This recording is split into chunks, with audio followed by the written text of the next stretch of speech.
ও বলার মানুষ গো, আপনা করে দেখি ইসলাম কবুল করছি, আব্বা বুঝাইতে পারবো কিনা জানি না, বুঝা নিবেন। চালাও সে পথে যে পথে তোমার প্রিয়জন গেছে চলি। হযরত আবু বকর সিদ্দিক, অনেক লম্বা করবো না, আপনারা মনে করছেন অনেক লম্বা বুঝি করবেন। হযরত আবু বকর সিদ্দিক হলো দানের দরজা। নবী বলে আমি এলাম দানের শহর, দরজা হইল আমার আবু বকর। জোরে কোন সুবহানাল্লাহ। এই আবু বকর সিদ্দিক দুনিয়া থেকে চলে গেছে। হযরত ওমরের রাজত্ব, অর্ধ দুনিয়ার মালিক হযরতে ওমর, কিন্তু জামাডার মধ্যে 18টা তালি। কয়টা? 18টা তালি। বাংলাদেশে একজন লোকের বাসায় পাইছে 400 জোড়া জোতা। কত? একবার রিক্সা, আমার রিক্সার মধ্যে বসে শুই না হুজুর একজনের বাসায় 400 জোড়া জোতা। এত জোতা দিয়ে কি করেন? বলে রিক্সা চালাও, রিক্সা চালাও, এটা বেশি কথা কইস না। এক জোড়া পায়ে দেবে 399 জোড়া। আমি কিন্তু কপালে কই নাই, আপনার বলার মানুষ চালাক বেশি। দূর আসলে গোস্ত আর ঠান্ডা তো দিখাইতে খাইতে আপনার চালাক বেশি। আমি কি বলছি নাকি? জোরে কন। এক জোড়া কই দেবে? 399 জোড়া কোথায়?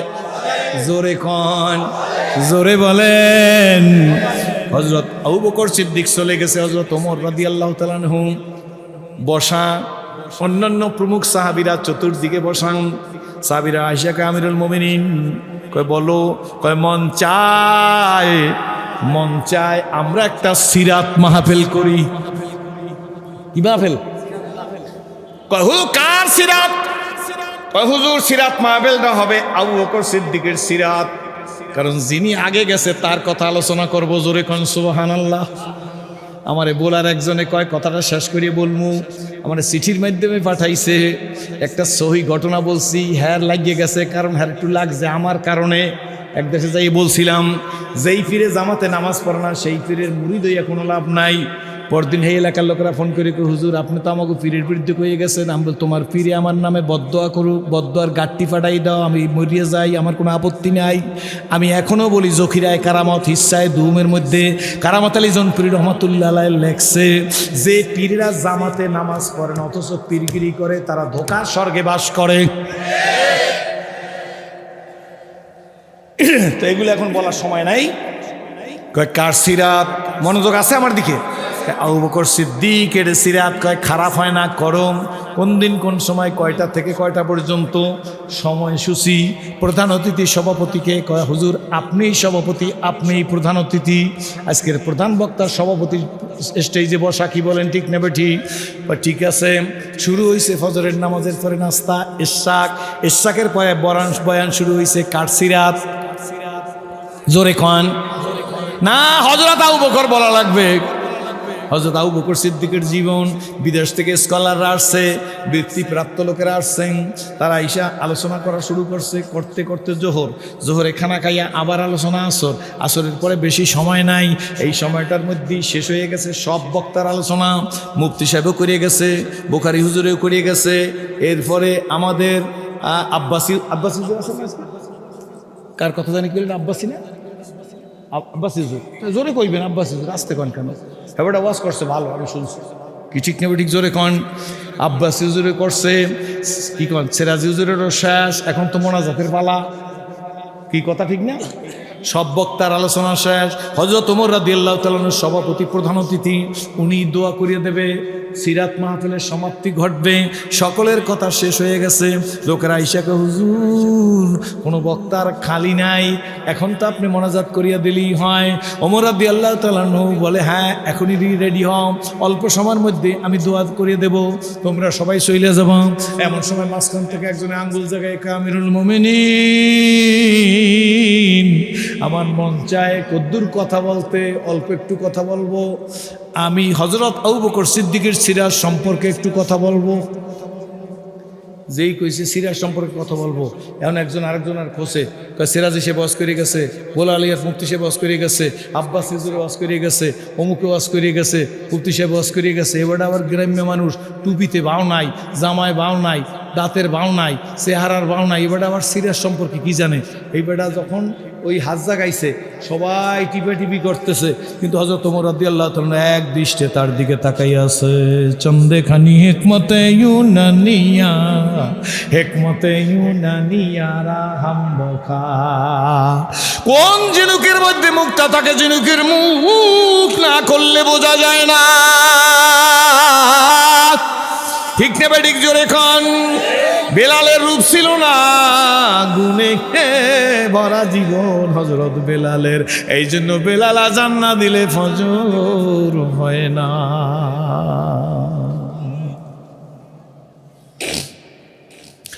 সবাই কয় ওয়াজ হয়ে গেছে, এই বেড়ে গ্রামে মানুষ না না। কারো দিকে হযরত ওমর রাদিয়াল্লাহু তাআলা তাকায় না, লোকটার দিকে তাকায় বলে, বাবা গো, তুমি আবু বকর সিদ্দিকের সিরাত সম্পর্কে কিছু বলবা? তুমি বলো। বিরক্ত হইবেন না তো? আমার সাথে মোনাজাত দিয়ে যাইবেন কারা হাত জায়গায় একটু দেখান তো, দেখে অনেকদিন পর আসছি। অর্ধেক যারা অর্ধেক সময় চলে যাবে না, এরকম সোজা স্টেট এর একটা সোজা হাতগুলো করেন দেয়, কেটে জোর করেন। আর যে করবেন না হাত নামাই রাখেন, সোজা করবেন। এবার একটু বল পাইছি যে শীতের মধ্যে আমারে ফালাইয়ে যাইবে, জান নাই কোনোদিন আমারে ফালাইয়া, আমি এটা জানি আলহামদুলিল্লাহ। কোথায় বোর্ডিং মসজিদের ইমাম সাহেব শুরুতে যাইয়ে বসতো, আখিরি মোনাজাতের পরে চলিয়া যাইতো। আছে নাকি? আহা, চিনতেন না? কোথায় আলহাজ হযরত মাওলানা আব্দুল মান্নান সাহেব, বাপ্তা বাস স্ট্যান্ডের বহু বছরের সভাপতি। ই চমনি ওই রহে গিয়ে ওর হাজারো বুলবুলে अपना अपना बुलिया सब बुल कर जाएगा। आए थे हम मिसले बुलबुल, आए थे हम मिसले बुलबुल शायर गुलशन के लिए। खुश रहो तुम भगवानू, मैं तो अपना अपना घर चले। ये हम सब मुसाफिर हैं जो ही आखिर ठिकाना, कोई आगे रोना है कोई पीछे रोना।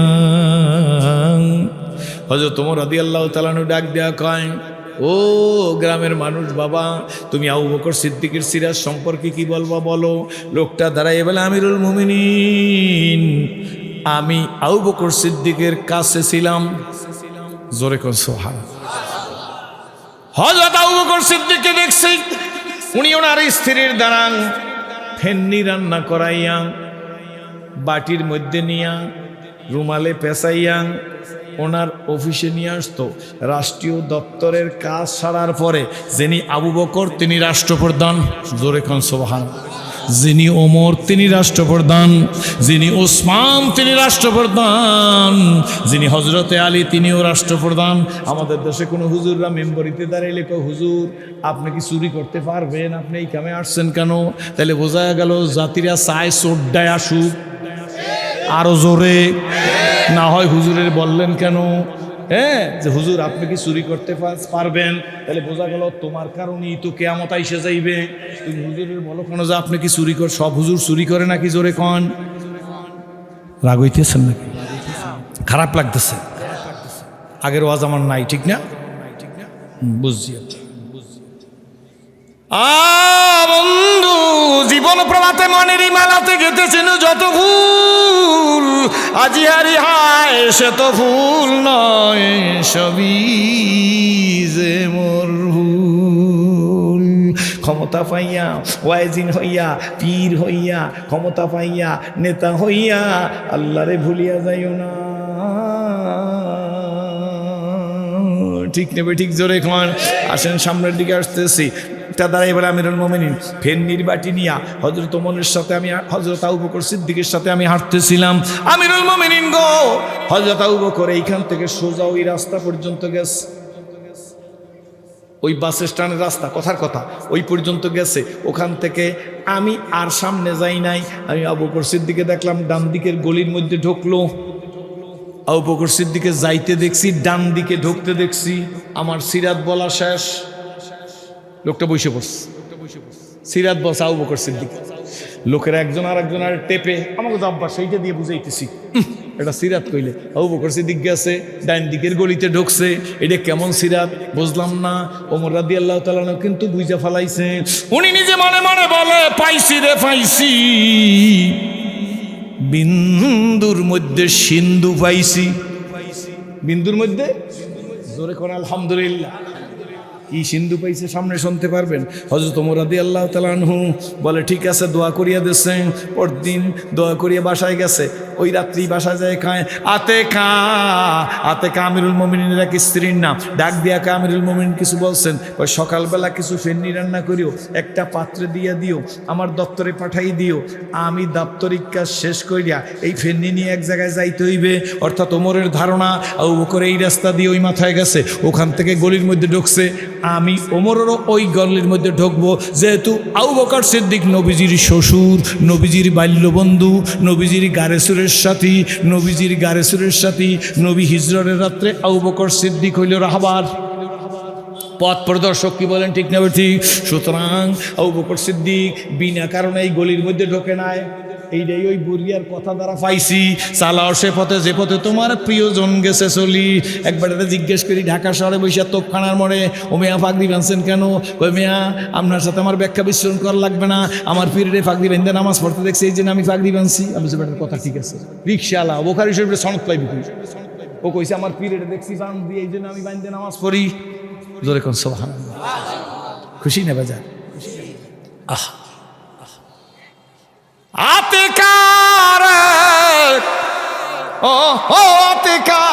আতেকা এমন স্ত্রী, স্বামীর কাছে জিজ্ঞেস কর না কয়জন আর ফেননি, চিনি দিমু কি দিমু না, কটটুক রান্না করবো, ব্যাস।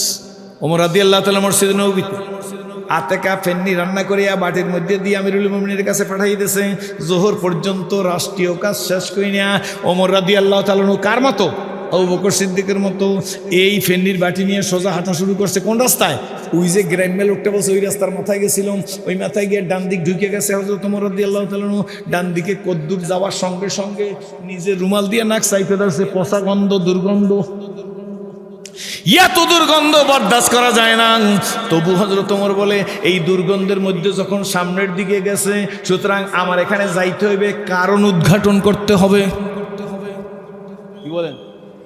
দুর্দিনে বাপ্তা বাসস্থান যুব তাফসির কমিটির সভাপতি ছিল মাওলানা আব্দুল মান্নান। একসময় মিনার মার্কার নির্বাচনও করিয়া দেখাই গেছে, এই বয়সে আমি নির্বাচন করিয়া দেখাই দিয়া গেলাম, একামতের দিন বড়ই জরুরি।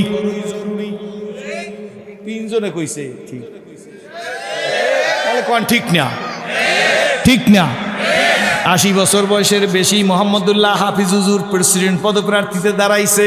তখন কিছু আমার মতো লোকেরাও বসে বট গাছে শয়তান থাকে, কিয়ামতের ময়দানে বুঝবো বট গাছে শয়তান থাকে না ফেরেশতা থাকে। তোমার জবানের হিসাব দেবা, আমার জবানের হিসাব দেব। এই জন্য কোনো টুপিওয়ালা, দাড়িওয়ালা, পাগড়িওয়ালা, জেকেরালা, তবলিগালা, আলেম, মুফাসসির, মুহাদ্দিস, মাদ্রাসার মুহতামিম, মাদ্রাসার ছাত্রদের ভিক্ষুক মনে করিবেন, করিবেন, করিবেন। মালাবুদ্দা মিনহু, এই bowler heart of the town এই মাহফিলটা হইতেছে। কি বলেন? মাহফিলটা এখানে চতুর্দিকে সরকারি অফিস। কি বলেন ঠিক নেবে ঠিক? মালাবুদ্দা মিনহু কেতাবের লেখক হইল আল্লামা সানাউল্লাহ ফানিপতি রহমাতুল্লাহ আলাইহ। উনি তার কেতাবের ভিতরে লেখছে, কোনো আলেমের বিরুদ্ধে ষড়যন্ত্র করা, কোনো আলেমের মিথ্যা মামলায় দেওয়া, কোনো আলেমের নির্যাতন করা, নিপীড়ন করা, চরিত্রের উপরে তোহমত দেওয়া, ভালো করে শুনেন, আলেমের বিরুদ্ধে ষড়যন্ত্র করা, তালবে ঘুরেছেন নাই হরেন, আলেমের বিরুদ্ধে ষড়যন্ত্র করা, আলেমের অ্যাসাল করার পরিকল্পনা করা, তাল বেলেনদের ভিক্ষুক মনে করা কুফুরি। যারা করবে ইমান নিয়ে কবরে যেতে পারিবে, পারিবে, পারিবে। বাস, এবার আপনার যা ইচ্ছা তাই করেন, কোনো সমস্যা নাই। হযরত ওমর রাদিয়াল্লাহু তাআলা যাচ্ছে, বিন্দুর মধ্যে সিন্ধু আছে, মনে আছে তো? কোনো কষ্ট হইতেছে? যেতে যেতে ওমর রাদিয়াল্লাহু নাক চাইপে গেছে, দুর্গন্ধ। কি বলেন? আগের লোকেরা যে রাস্তায় গেছে, আমাদের ওই রাস্তায় যাইতে হইবে। আকাবরের দিনেরা যা করিয়ে গেছে, আমরা অন্তত ওই রাস্তায় হাঁটবো। কারা রাজি? জোরে খান আল্লাহুম্মা আমিন। সব কিছুর উদ্দেশ্য কি? সব কিছুর উদ্দেশ্য কি? সব কিছুর উদ্দেশ্য কি? জোরে খান আলহামদুলিল্লাহ। সাথে একটা কথা বলবো, রাগ করবেন না তো? এখন ফেসবুকের যুগ, ইন্টারনেটের যুগ, ইউটিউবের যুগ, ঠিক না? আরও জানি কি কি আছে, যাই এগুলো আমি বুঝিও না, বেশি কিছু বুঝি না, দেন না। আমি এখন ওল্ড ইজ গোল্ড। এই আমি কেউ গালি দেবো না, আমার কেউ গালি দেবে না। এখন ওয়াইজিন গো স্টেজের মধ্যে জোতা মারে, বাপের চাই যদি ফোলা বেশি বড় বেশি মাতুব্বরি দেখাইতে যায়, হ্যার জুতা থাই বিকেটে। এদেশে আল্লামা দেলোয়ার হোসেন সাইদি আর সৈয়দ ফজলুল করিম রহমতুল্লাহ আলাইহি আমার রাহবার, এই দুইজনের চাইতে বেশি বাতিলের বিরুদ্ধে কেউ কথা বলে নাই, কিন্তু ওনাগো স্টেজে কোনদিন জুতা মারে নাই কেউ। আমারে যে মারে এর কারণে আমার কথাটা চরমনাই হুজুর সেই জন ওজন বেশিই যাইবে, তখনই আমার জুতার বাড়ি খাইতে হবে, কারণ চরমনাই হুজুরের কথার ওজন আর আমার ওজন সমান না। কথা কি বুঝাইতে পারছি? তোমার মাপ যা, কথা বলো সেই পর্যন্ত। মাপের চাইতে বেশি কথা বললে এরপর যদি তোমার বিরুদ্ধে কেউ পদক্ষেপ নেয়, এটার জন্য অল রেসপন্সিবিলিটি তোমার। আপনার মনে রাগ হইতেছেন কি? মহতারাম সাহেব কি কয়? আমার বন্ধু মানুষ তো মহতারাম সাহেব, আমার চাইতে বয়স বেশি না। তাজউদ্দিন ফারুকী সাহেব, আল্লাহ তাআলা যুগের ফজলুল করিম হিসাবে কবুল করুক। নাকি নামটা ভালো লাগে না? জোরকান পীর বুজুর্গের নাম বললে যাদের ভালো লাগে না, এরা বুঝবেন যে এই কলবের মধ্যে কিছু জন্ডিসের জীবাণু আছে, এই জন্য আলেমের নাম লইলে ভালো লাগে না। আমরা সব আলেমদের নাম কই কি ঠিক নেবে? ঠিক জোরে কয়। এই যে সাইদ হিসাবের নাম কইছি কি আমার কিছু কমবে?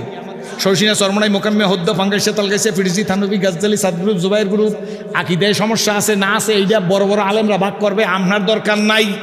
সব আমার, আমি সবাই। লস কি? ঠাস ঠাস ফতুয়া, কাফের, মুনাফেক, বেঈমান, এটা বাংলার জমিনে চলতে দেব না। হাত জায়গায় খন, হাত জায়গায় খন, হাত জায়গায় খন। ফেতলাবাজদেরকে রুখতে হবে। ঠাস ঠাস কাফের, ঠাস ঠাস মুনাফেক, ঠাস ঠাস বেঈমান। মুফতি সাহেবের কাছে জিজ্ঞেস করবেন, একটা মানুষের মধ্যে 99টা আছে দোষ, একটা গুণ আছে, তারে কি ধরে ট্রিট করবেন? গুণ ধরে। কি ধরিয়া? জোরে কন। যাই হোক, একটু বেশি সময় হয়ে গেছে, আপনারা মনে কিছু করেন না। হযরত ওমর রাদিয়াল্লাহু তাআলা কি নিয়ে যাইতেছে হাতে? মাশাআল্লাহ। তো কালকে রাত্রে বা সকালে রানছে শক্ত হয়ে গেছে না?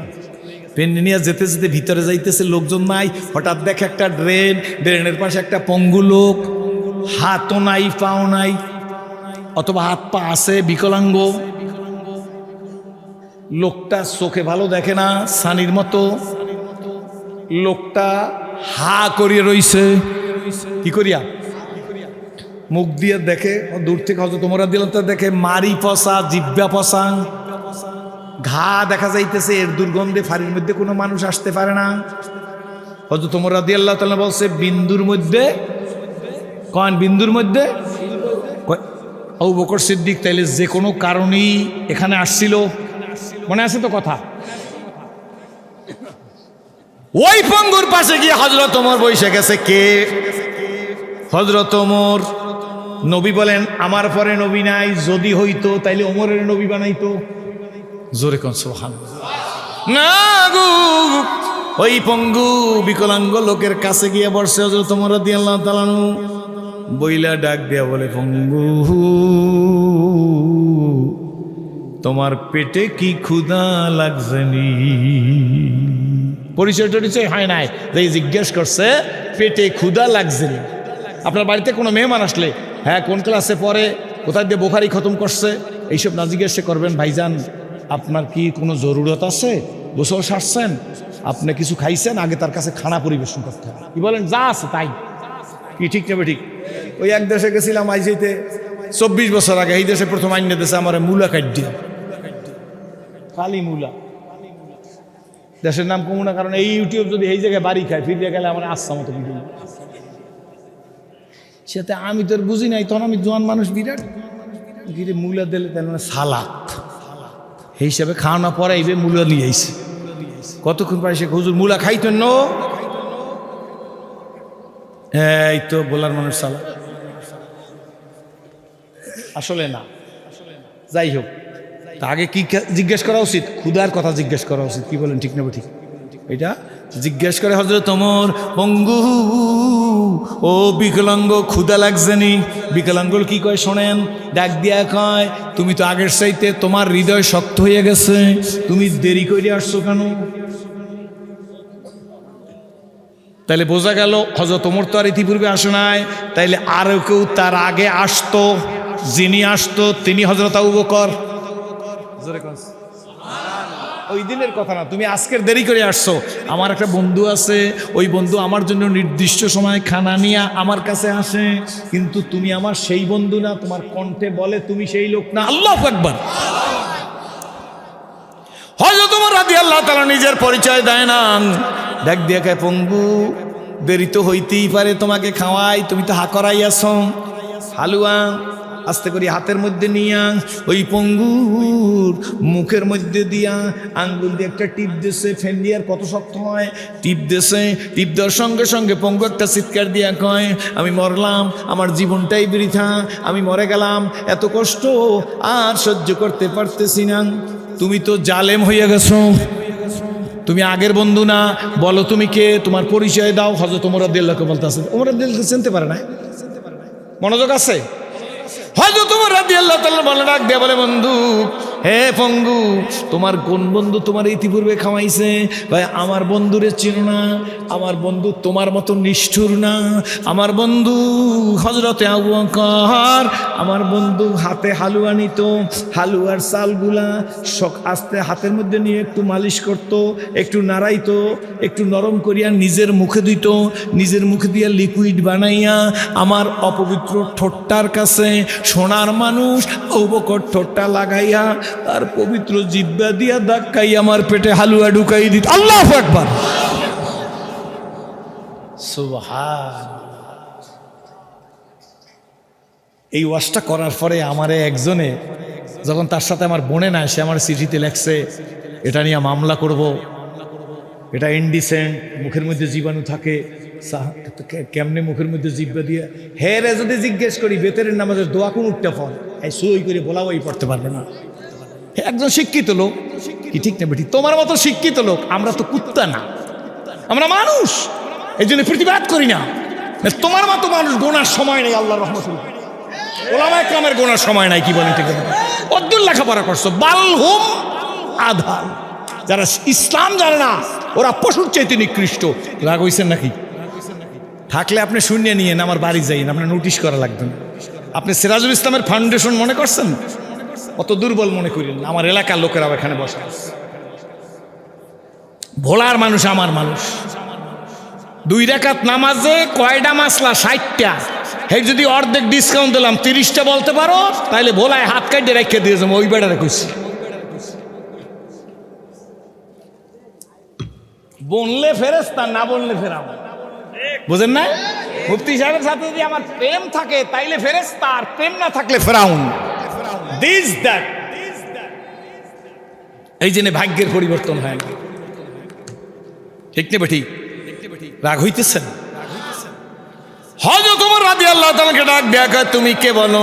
হযরত ওমর রাদিয়াল্লাহু তাআলা বলে, বন্ধু তুমি তো ঠিকই বলছো, তোমার আগের বন্ধু তোমাকে যেভাবে খাওয়াইছে আমি তার কাছ থেকেই তো শিখতে হবে।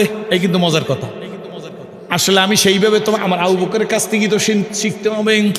আমি তোমাকে কেমনে খাওয়াবো সেইভাবে, তবে দাঁড়াও এখন খাওয়াইতেছি। পঙ্গু ডাক দিয়া বলে, তুমি কেডা? কয়, আমি ওমর। জোরে কোন সুবহানাল্লাহ। পঙ্গু ডাক দেয়া বলে, ওমর গো, তোমার কাছে আমি পরিচয় দেই রে, আমি আসমানি কেতাবের বড় আলেম, আমি ইহুদি। ইহুদি বেটার মুখের লাগে মুখ লাগাই আবু বকর সিদ্দিক তারে খাওয়াইয়া জীবন বাঁচাইছে, এর নাম ইসলাম। আপনি বিজ্ঞান কত জানেন? মুখের লালা অ্যান্টিবায়োটিক। যাদের মুখের মধ্যে বোরন ওঠে, বোরন চিনেননি? বোরন, যত ওষুধ খাইছেন, অনেক ঔষধ খাইছেন। আমিও ব্যক্তিগত জীবনে একজন ফিজিশিয়ান। আপনাদের কাছে বলি, এই নিজের মুখের লালা আঙ্গুলের মাথায় লাগাইয়া বোরনের উপর লাগাই দেবেন। নিজের মুখের লালা, ওই বোরন ওইখানেই খতম হয়ে যাবে। পরীক্ষা করে দিন। জিহ্বার মধ্যে অ্যান্টিবায়োটিক, জীবাণুনাশক থাকে, আল্লাহ দিয়ে দিচ্ছে। বুঝলি না সেরাজি? যে জিহ্বার মধ্যে হাজার হাজার ছিদ্র, এই ছিদ্র দিয়ে আমি আল্লাহ তোরে সাপ্লাই দিতেছি পানি। এই পানির কারণে মাতুব্বরি খার, পানির কারণে বক্তৃতা, পানির কারণে রুটি খাও, মুড়ি খাও, মোয়া খাও, লিকুইড কইরা পেটের মধ্যে ঢুকাই দিতেছি। কে পানি সাপ্লাই দিল রে সেরাজি? সেই মালিকের চিনলি না। কে দিল? ওই পঙ্গু ডাক দিয়া এলাকায় রে ওমর, আল্লাহু আকবার। আমার আগের বন্ধু, আমি ইহুদি ধর্মের পণ্ডিত, আমার ইহুদি কিতাব সম্পর্কে আমার অভিজ্ঞতা আছে। আমি পণ্ডিত হিসাবে, আলেম হিসাবে আমি আসমানি কেতাবে মুহাম্মদুর রাসূলুল্লাহ সাল্লাল্লাহু আলাইহি ওয়াসাল্লামের চরিত্রের কথা পড়ছি। ওনার সংস্পর্শে একজন লোক হবে, তিনি খায়রুন নাসে বাদাল আম্বিয়ায়ে আবু বকর সিদ্দিক। মানুষের মধ্যে নবীদের পরে প্রথম গোল্ডেন এ প্লাস পাওয়া মানুষটার নাম হইল আবু বকর সিদ্দিক। উনি মুহাম্মদুর রাসূলুল্লাহ সাল্লাল্লাহু আলাইহি ওয়াসাল্লামের সংস্পর্শে থাইকা আল্লাহ নবী ওনার সার্টিফিকেট দিবে জান্নাতি। ওমর তোমারেও দিবে জান্নাতি, তোমারেও দিছে। জোরে কোন সুবহানাল্লাহ। আমার আবু বকর আমার এমন বন্ধু, আমার এই পর্যন্ত এইভাবে খাওয়াইয়া বাঁচাইয়া রাখছে।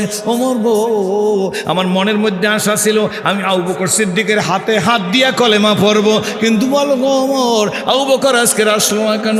হযরত ওমর রাদিয়াল্লাহু তাআলা কান্না শুরু করছে, ডাক দেয়া কারে পঙ্গু রে বিকলাঙ্গ, আবু বকর সিদ্দিক আর কোনোদিন আসবে না, তিনি তো দুনিয়ার থেকে চলে গেছে। বঙ্গ বিকলাঙ্গ ইহুদি একটা চিৎকার দিয়া ডাক দিয়া ওমর, বলো তো আমি মুসিবতে পড়িয়ে গেছি, আমার আশা ছিল আমি আবু বকরের হাতে হাত দিয়া কলেমা পড়ব, তিনি চলে গেছে, এখন আমার উপায় কি হবে, আমি কার কাছে কলেমা পড়ব? ওমর রাদিয়াল্লাহু তাআলা ডাক দিয়া কয় পঙ্গুরে দাঁড়াও, পরে সব ব্যবস্থা হইবে, আগে তোমারে হালুয়া খাওয়াবো ওই তরিকায় আবু বকর সিদ্দিক তোমারে যে তরিকায় খাওয়াইছে। ওমর রাদিয়াল্লাহু তাআলা শক্ত হালুয়া মুখের মধ্যে নিয়ে চিবাইতেছেন, ঠোঁটটা পঙ্গুর ঠোঁটের কাছে আগাই আনছে। পঙ্গু একটা চিৎকার দিয়ে ওমর দাঁড়াও, হালুয়া খাইতে যাইয়াই তো আমিও আবু বকরকে হারাইছি, আগে যদি কলেমা পড়িয়া নিতাম গো, তাইলে তো আমার আবু বকরকে হারান লাগতো না। খাওয়া ঠিকই আবু বকরের তরিকায় খাওয়াইবা, কিন্তু আগে আমাকে কলেমা পড়াই দাও। আমি আসমানি পিতাকে কেতাবে পাইছি, নবী বলছে আমার পরে নবী নাই, যদি আল্লাহ আমার পরে কাউকে নবী বানাইতো, আমি ইহুদি, আমি আমার ধর্মগ্রন্থের মধ্যে পাইছি নবী তোমার সম্পর্কে বলছে তুমি সেই মানুষ, তোমাকে নবী বানাইতো। ওমর গো, তুমি আমাকে আগে কলেমা পড়াইয়ে দাও, জোরে কল সুবহানাল্লাহ, এরপরে আমি হালুয়া খাবো। এ বলার যুবকেরা, এই স্কুল কলেজ ইউনিভার্সিটির আব্বুরা, আগে আমার জীবনের পরিবর্তন করি, তারপরে সব কিছু হবে, কি বলেন ঠিক নেবে ঠিক? আগে নিজে ভালো হই, to the pure all things are pure, আগে আমি ভালো হইতে চাই। তুমি কি জানো তুমি কোন নবীর উম্মত? আল্লাহু আকবার। আমি কি জানি আমি কোন নবীর উম্মত? এ মা, এ বোন, এ মেয়ে, 42 বছরে ঘরের দরজায় যায় আমা বইলা ডাক দি নাই। এ বলার যুবকেরা, এ সম্মানিত ওলামা ইকরামরা, আপনাদের পায়ের জুতা আমি মাথায় নিয়ে বলতেছি, আমি যদি বুঝতাম যে আমি কোন নবীর উম্মত, আমি তো এই আদর্শ থেকে কোনোদিন পদচ্যুত হইতাম না, কি বলেন ঠিক নেবে ঠিক? আমার আদর্শটাই তো ব্যক্তিগতভাবে আমার আলাদা চিন্তা করা উচিত ছিল, আমি নবীজির উম্মত। জোরে বলেন আলহামদুলিল্লাহ। একবার নিজে নিজে চিন্তা করে দেখি কোন নবীর উম্মত। হযরত জাবের রাদিয়াল্লাহু তাআলা বলেন, আজকের দুপুরেও পড়ছি, হযরত জাবের রাদিয়াল্লাহু তাআলা বলে, একদিন নবী গরমের দিনে আমার ঘরে তাশরিফ আনলেন। নবীজিকে আমি দেখি কপাল দিয়া ঘাম, হুজুরের জামা কাপড় সব একদম টুপটুপে ভিজাং। বিশ্রামের জন্য নবীজিকে জাবের রাদিয়াল্লাহু তাআলা ঘরের মধ্যে তাকে শুইতে দিছেন। ওই নবী যখন শুয়ে গেছে, দেখি নবীর সমস্ত শরীরের মধ্যে ঘাম, কাপড় চুপুর টুপটুপে ভিজেন। নবী শুইছে, চক্ষুটা বন্ধ করছে, হযরত জাবেরের মায়ের শিশি নিয়ে আসছেন। এই সেই একটা ন্যাকড়া দিয়া নবীজির কপালের ঘামগুলা মুইসা মুইসা শিশির মধ্যে নিংড়াইয়া রাখতেছে। আল্লাহ নবী চোখ খুলে বলে, জাবেরের মা তুমি কি করো? জাবেরের মা বলে, হুজুর আমার ঘরে আতর আছে, কিন্তু সেই আতরে অত সুগন্ধি নাই, আপনার শরীরের এই পসিনা নিয়ে ওই আতরের সাথে মিলেই দিলি আমার সুগন্ধির তেজ অনেক গুণ বেশি হইয়া যাইবে। হে যুবক, তুমি আর আমি সেই নবীর উম্মত, কি বলেন ঠিক নেবে ঠিক? এ মা, তুমি আর আমি সেই নবীর উম্মত। এ ব্যবসায়ী, তুমি আর আমি সেই নবীর উম্মত। এ আম্মু, ভালো করে বুঝো, জাহান্নামের ভয়তে আমি সিরাজি ইসলাম কবুল করছি, আম্মাজান আয়েশা সিদ্দিকা একদিন বসা, আল্লাহর হাবিব আম্মাজান আয়েশা সিদ্দিকার ওর উপর মাথা দিয়ে ঘুম গেছেন। নবী যখন ঘুম গেছেন, নবীর ঘুমও তো জাগ্রত, চক্ষু ঘুমায় হৃদয় ঘুমায় নাকি বলেন ঠিক নেবে ঠিক? আম্মাজান আয়েশা সিদ্দিকা হুজুরের চুল দাড়িগুলো ধরিয়ে ধরে আদর করিয়ে দিতেছেন। রহমতের রসুল নিজের স্বামী, আল্লাহ চুলদারি দেখতে দেখতে দেখে হঠাৎ চুলদারির মধ্যে দুই একটা পাকা চুল দেখা যাইতেছে। আম্মাজান কেঁদে ফেলছেন, কেন কেন কেন নবীজির চুল পাকা শুরু হইল, দাড়ি পাকা শুরু হইল? নবীজির তো বয়স বেশি হয় না, এত অল্প বয়সে কেন নবীজির চুলদারিগুলো পাকা শুরু হয়ে গেল? আম্মাজানের ভিতর থেকে আফসোস আসছে, দুই ফোঁটা চোখের পানি চোখ থেকে গড়াইয়া নবীজির গালের উপর গিয়ে পড়ছে। আল্লাহ নবী উঠাই হাত দিয়ে আম্মাজান আয়েশা সিদ্দিকার মুখের উপর হাত দিয়ে বুলায়া ডাক দেখ, আয়েশা এমনি করে বিনয় বিনয় কাঁদো, তোমার চোখের পানি আমার গালের উপর পড়ছে, তোমার মনের মধ্যে কি আফসোস, তোমার মনের মধ্যে কি পেরেশানি কষ্ট? আমি নবী কি তোমাকে কোনো কষ্ট দিছি নাকি যার জন্য তুমি কাঁদতেছো? আম্মাজান আয়েশা সিদ্দিকা ডাক দেবেন, আল্লাহ রসূল আমাকে কষ্ট দেওয়ার তো কোনো প্রশ্নই আসে না। জীবনে 25 বছরের দাম্পত্য জীবন খাদিজাতুল কোবরার সাথে আপনার শুনছি, এই 25 বছরের দাম্পত্য জীবনে খাদিজাতুল কোবরার দিকে আপনার রক্ত চক্ষু করিয়া চোখ লাল করিয়া রাগ হইয়া তাকান নাই। আয়েশার সাথে রাগ করার প্রশ্নই আসে না। 6 বছরে বিয়ে হয়েছে, 9 বছর আমাকে উঠাই নিয়ে আসছেন। আল্লাহ রসুল আমি কাঁদি কেন জানেননি? আল্লাহ রসুল ডাক দিয়ে বলে, কেন কেন কেন তুমি কাঁদো? আম্মাজান আয়েশা সিদ্দিকা ডাক দিয়ে বলে, আল্লাহ নবী গো, বয়স তো আপনার বেশি হয় না, এত অল্প বয়সে কেন আপনার সাইবা এসে গেল? আপনার মধ্যে কেন বুড়াই বা বাইসা যাইতেছে? আল্লাহ নবীর চোখ বেয়ে এবার পানি পড়া শুরু হয়ে যাইতেছে। ডাক দিয়ে আয়েশা, শোনো আয়েশা, তাইফে মাইর খাই আমি বুড়া হই নাই। এ আয়েশা, উহুদের দাঁত ভাঙছে তাতে আমি বুড়া হই নাই।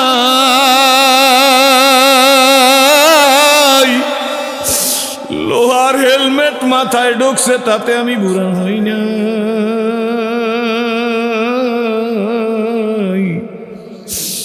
গিরি সংকটে শিহাবে আবু তালেবে বন্দি ছিলাম তত আমি বুড়া হই নাই।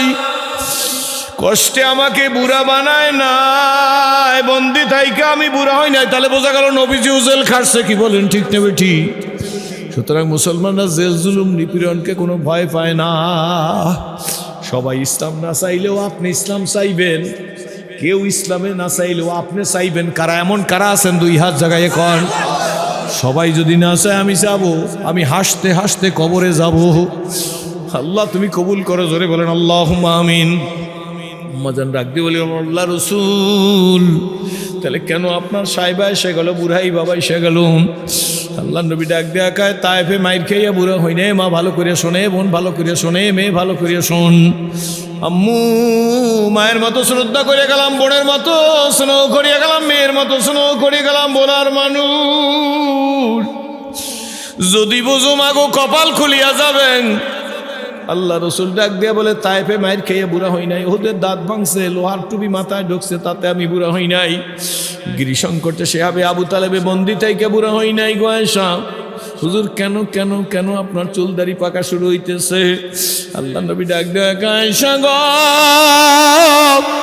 বরঞ্চ কোরআন শরীফের বিভিন্ন আয়াতের মধ্যে আল্লাহ রাব্বুল আলামিন যেইভাবে জাহান্নামের বয়ান করছেন, এই জাহান্নামের চিন্তায় চিন্তায় আমি রাসূলুল্লাহ বুড়া হইয়া গেছি। যে নবীর ডানে, যে নবীর বামে, যে নবীর সামনে, যে নবীর পিছে, যে নবীর উপরে, যে নবীর নিচে কোনো গুনাহ নাই। এই নবী বলে, আয়েশা রে যুবক শোন, আব্বু কপাল যদি ভালো হয় বাড়ির পাশের থানকুনি পাতা খাইলেও ক্যান্সার ভালো হয়। কপাল যদি খারাপ হয় বেলার মাদ্রাস সিঙ্গাপুর নিয়ে গেলেও কোনো কাজ হয় না। আজ থেকে 42 বছর আগে নিজের রুমের মধ্যে বসে পড়তেছিলাম জাহান্নামের বয়ান। আল্লাহ তকি উসমানী সাহেব রহমত জিল্লুল আলীর আব্বা আল্লামা মুফতি শফি সাহেব রহমাতুল্লাহ আলাইহ, তিনি তার দোজখের দুঃখ একটা কিতাব লেখছেন, অনেক আগের পুরান কিতাব, সম্ভবত সেই কিতাবের ভিতরে তিনি লেখছে জাহান্নামীরা জাহান্নামে যাওয়ার পরে জাহান্নামে যাওয়ার পরে তাদের পেটের মধ্যে, জাহান্নামীদের পেটের মধ্যে আল্লাহ ক্ষুধা তৈরি করিয়া দেবে, মারাত্মক ক্ষুধা তৈরি হয়ে যাবে। ক্ষুধার কারণে জাহান্নামীরা চিল্লাইতে থাকবে, চিল্লাইতে থাকবে। একদিন দুই দিন না, 1 বছর 2 বছর না, 1000 বছর চিল্লাইবে, আল্লাহ ইয়া আল্লাহ, বলেন ইয়া আল্লাহ। আল্লামা শফি সাহেব হুজুর রহমাতুল্লাহ আলাইহি লেখেন 1000 বছর পর্যন্ত চিল্লাইবে, আল্লাহ পাক তাদের ডাকের জবাব দিবে না। 1000 বছর যেদিন শেষ হয়ে যাবে, তাও আখিরাতের 1000 বছর, 1000 বছর যেদিন শেষ হয়ে যাবে, সেই দিন আল্লাহ পাক ডাক দিয়া বলবে, এ জাহান্নামী বান্দা তুই আমারে ডাকো কেন? জাহান্নামী বলবে, আল্লাহ ক্ষুধা ক্ষুধা, খাদ্য দাও খাদ্য দাও। তখন আল্লাহ পাক জাহান্নামের ফেরেশতাদেরকে ডাক দিয়া বলবে, এই জাহান্নামীকে খাদ্য পরিবেশন করো। খাদ্যের কথা শফি সাহেব হুজুরেও লেখছে, কোরআন শরীফের মধ্যে আছে। খাদ্যের নাম হইল জাক্কুম, আছে না নাই? জোরে কর, নামটা আছে না নাই? আল্লাহর হাবিব বলেন, এই জাক্কুম কোনো ফল না, ফলের জাত না। জাক্কুমের ভিতরেও কাটা, বাহিরেও কাটাম। আল্লাহর হাবিব বলেন, একটা অংশের একটু ছাল যদি দুনিয়ার ভিতরে ফালাইয়া দেওয়া হইতো, সমস্ত দুনিয়ার মানুষগুলার মস্তিষ্ক বিকৃতি হয়ে যেত পচার দুর্গন্ধের কারণে। আল্লাহর হাবিব বলেন, আল্লাহ জাহান্নামী এইটা দুর্গন্ধ না সুগন্ধ বুঝবেন না, কোনো বোঝার ক্ষমতাও থাকবে না, নিজের জ্ঞান হারাইয়া ক্ষুধার তাড়নায় যখন তার মুখের মধ্যে নিয়ে একবারে গিল্লা ফালাইতে চাইবে, ক্ষুধা যখন বেশি হয়, তখন মানুষের আর চাবাবার হুঁশ থাকে না। কি বলেন, ঠিক নেবে ঠিক? এই জাক্কুম গলার মধ্যে আইসা ভিতরেও কাটা, বাইরেও কাটা, গলার মধ্যে আইসা তার কাটার মতো কাটায় বাইজা যাইবে। তখন জাহান্নামীর মনে পড়বে, দুনিয়াতে মুড়ি খাইতে গিয়া, টোস্ট বিস্কুট ভাত খাইতে গিয়া যখন গলায় বাইজা পড়তো, তখন দুনিয়াতে পানি দিয়া সারান হইতো। সুতরাং জাহান্নামী আবার চিৎকার মারবে, ইয়া আল্লাহ ইয়া আল্লাহ ইয়া আল্লাহ। 1000 বছর পর্যন্ত আবার চিৎকার যেদিন শেষ হয়ে যাবে, আল্লাহ ডাক দিয়া বলবে, জাহান্নামী এবার চিল্লাও কেন? কয়, আল্লাহ পানি দাও পানি। আল্লাহর হাবিব বলেন, জাহান্নামী যখন পানি চাইবে, আল্লাহ পাক জাহান্নামের ফেরেশতাদেরকে ডাক দিয়া বলবে, জাহান্নামের মধ্যে গর্ত গর্ত, তার মধ্যে রক্ত, পুজ, ঘাম টকবক করিয়া ফুটতে থাকবেন। আল্লাহ পাক বলবে, লোহার পেয়ালায় করিয়া জাহান্নামীর সামনে এই পুজ রক্ত পরিবেশন করো, তাও লোহার পেয়ালায়। আল্লাহর হাবিব বলেন, জাহান্নামীর সামনে যখন লোহার পেয়ালায় পুজ রক্ত দেওয়া হবে, জাহান্নামী পুজ রক্ত নাকি সুগন্ধ না দুর্গন্ধ তার কোনো হুঁশ থাকবে না। তখন তিনি মুখের মধ্যে দিয়ে যখন ডোক গেলবে, জিহ্বাটা পুড়িয়া গলিয়া, গলার মধ্য থেকে গলার পাশে গলিয়া জাক্কুম সহ পেটের মধ্যে গিয়া, মরহুম সৈয়দ ইসহাক রহমাতুল্লাহ আলাইহি দোজখের দুঃখ নামক কিতাবের ভিতরে লেখছেন, পেটের নাড়ি বুড়ি গলাইয়া মোমের মতো বানাইয়া আকাশে গুড়িম গুড়িম ডাক দিতে থাকবে, মলদার দিয়া পড়বে। আর এত কষ্ট জাহান্নামী রইবে, জাহান্নামী চিৎকার দিয়া বলবে, ইয়া আল্লাহ, ডাক দেন ইয়া আল্লাহ। আল্লাহর হাবিব বলেন, আর 1000 বছর এইভাবে চিল্লাইতে থাকবে। 1000 বছর যদি শেষ হয়ে যাবে, আল্লাহ ঝিরকি মাইরা ডাক দিয়ে বলবে, এ জাহান্নামী তুই কি চাও? তখন জাহান্নামী বলবে, আল্লাহ খাদ্যও চাই না, পানিও চাই না, মৃত্যু দিয়া দাও। আল্লাহর হাবিব এই কথা বলিয়া কাঁদে আর ডাক দিয়া কে, আমার সাহাবীরাম। জাহান্নামী যখন বলবে, আল্লাহ মৃত্যু দাও, তখন জাহান্নামীদেরকে আল্লাহ পাক ঝিরকি দিয়া বলবে, চুপ কর। এরপরে আল্লাহর হাবিব বলেন, জাহান্নামীরা মরার মতো মরতেও পারবে না, বাঁচার মতো বাঁচতেও পারবে না। কপাল যার ভালো সে বিশ্বাস করবে, কারণ আল্লাহর হাবিবের চাইতে বিশ্বস্ত আর কেউ দুনিয়াতে নাই। কি বলেন, ঠিক নেবে ঠিক? এই নবীর শুরু থেকে, জীবনের শুরু থেকে শেষ পর্যন্ত একটা মিথ্যা বলার প্রমাণ নাই। কি বলেন? ওই নবী আমাদেরকে রাস্তা দেখাইয়ে গেছে। যুবক সোনামণিরা, এ ব্যবসায়ী ভাইরা, আমার স্কুল কলেজ ইউনিভার্সিটির আব্বুরা, জাহান্নামের কথা শুনে যাদের চোখে পানি আইসা গেছে, আমি তো বাবা এমন করে জন্মগ্রহণ করছি, পীর বুজুর্গের সন্তানেরা যেভাবে জন্ম হইয়া সুখ শান্তি দেখে সম্মান পায়, ওই রকম করে জন্মগ্রহণ করছি। আমার এলাকার অনেক লোক আছে, আমি পরিচয় দিতাম কিন্তু দিব না এখন তাদেরকে। বাবা কোটিপতির ঘরে জন্ম হয়েছি, জন্ম হইয়া 500 টাকার নোট চোখে দেখছি, সব ছিল, কিন্তু একটা জিনিস ছিল না, আমি আমার মালিককে চিনতাম না।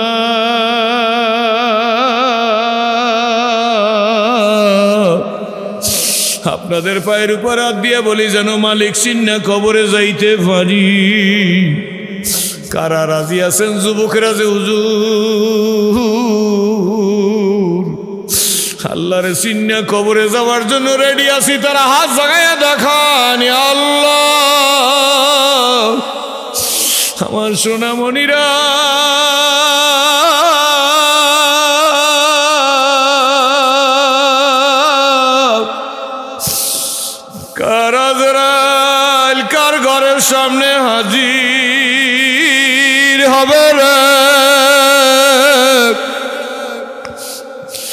আজ থেকে 17 দিন হয়েছে, 18 দিন হয়েছে, একটা মাহফিলে গেছি, 16টা ছেলের মাথায় পাগড়ি দেব, 15টা ছেলের মাথায় পাগড়ি দিছি, 16 নম্বর ছেলের মাথায় পাগড়ি দিতেছি।